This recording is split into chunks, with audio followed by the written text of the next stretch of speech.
এই মেয়েটি তার পালক মাকে বলে, আরে না মা, আমি ওখান থেকে টাকা নিইনি। তখনই মহিলাটি নিজের মেয়ে দৌড়ে এসে পালক মেয়েটিকে বলে, এই দেখ আমি একটা লিপস্টিক কিনেছি। তার মাকে দেখে সেটা লুকিয়ে ফেলে। তার মা এগিয়ে এসে বলে, তাহলে টাকাগুলো তুই চুরি করেছিস? মেয়েটি বলে, হ্যাঁ মা, টাকাগুলো আমি নিয়েছিলাম। তার মা তাকে মারতে গেলে মেয়েটি পালিয়ে গেল। মহিলাটি তার পালক মেয়ের দিকে লক্ষ্য করে বলে, আমাকে ক্ষমা করিস রে মা, না বুঝে তোকে অনেক কথা বলেছি। পালক মেয়েটি বলে, থাক না মা, তুমি আমাকে আশ্রয় দিয়েছো, খাইতে দিচ্ছ, এটাই তো আমার কাছে অনেক বড়। মহিলাটি বলে, এসব কেন বলছিস রে মা, তুই তো আমার আরেকটা মেয়ে। নে এখন চল একটু বাহিরে যাব। তার মন খুশি হলো।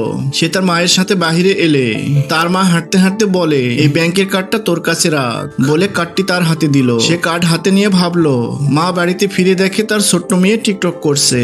তার মা ছোট্ট মেয়েটির কান ধরে বলে, সারাদিন কোনো কাজ নেই তোর, খালি অকাম করিস, দোকানটা একটু দেখলেও তো হয়। ছোট্ট মেয়েটা আমি পারবো না বললে মা তাকে কান ধরে রুমে নিয়ে গেল।